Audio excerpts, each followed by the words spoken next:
This is how to do manual peritoneal dialysis. This method requires no electricity, which comes in handy if there are power outages or emergency situations. I start off by disinfecting everything, including the table I'll be using, and also both of these red clamps that I'm given along with all of my supplies.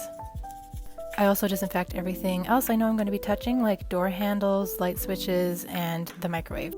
Now everything is disinfected, I gather up all my supplies. We'll need our bag of solution, a paper towel, gauze, 2 mini caps to disconnect, 2 clamps, hand sanitizer, and a mask.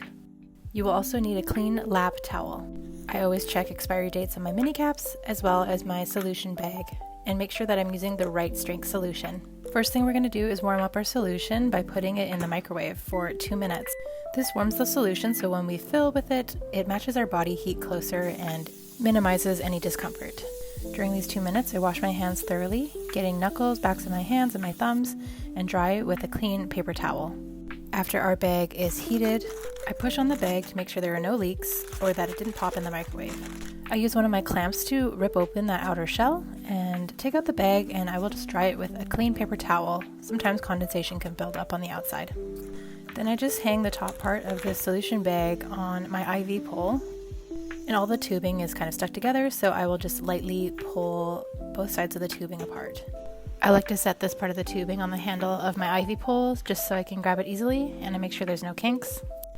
I open up our gauze so I can use it later, and I put on my mask. And just like when I washed my hands earlier, I'm going to use some hand sanitizer and get a thorough clean, cleaning my thumbs, knuckles, backs of the hands, under the nails. Then I place my clean lap towel. And then I take out my transfer set. Before I connect to anything, I make sure that the transfer set is closed and that this titanium piece is screwed together securely. And now it's time to connect to our solution bag. When we take off the caps of each of these tubes, we want to be sterile, so that's why we're wearing a mask and clean our hands. So we just want to quickly remove these caps, making sure not to touch the tips of these tubes, and screw them on together tightly. Sometimes there will be some iodine on the outside, so I just use one of the pieces of gauze to wipe off anything that may have dripped out. And then I open my transfer set and we drain. Everything we drain will be collected into this drain bag, and it takes about 20 minutes to fully drain. This is what it looks like when it's just about full. A full bag will have about 4 fingers worth of space from the top, and you'll notice that it's not flowing as much, and the tubing will feel a little bit colder to the touch as well. Cramping is also a good indicator that you're done draining. Then I close my transfer set and I place a clamp on the clear drain line. I use my other clamp to open this blue fill line. There's a seal inside of it that's kind of like a glow stick material, so we just use the clamp to move it back and forth to break the seal and make sure there's a good space for the fluid to flow between. I unclamp the drain line for 5 seconds to get all the air out of the tubing, and then I open up my transfer set.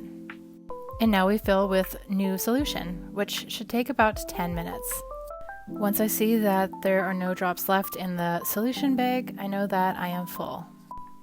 I close my transfer set and place a clamp on the blue fill line. I put on a mask and gather my hand sanitizer and a mini cap. I open my mini cap, and I have another one close by just in case, and then I thoroughly wash my hands with hand sanitizer once again. Now we just untwist the tubing from our transfer set, let it go free, and just cap our transfer set with a mini cap and wipe off any iodine that's dripped off. You can use the garbage from your gauze to place your bag on top and make sure that it runs clear. If your drain is cloudy, it means you have an infection. If I'm doing this in the morning, I take my blood pressure and my weight for the day.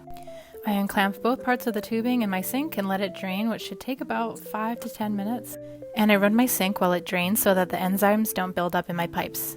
Then I wrap everything up like a burrito to throw out, and we're done.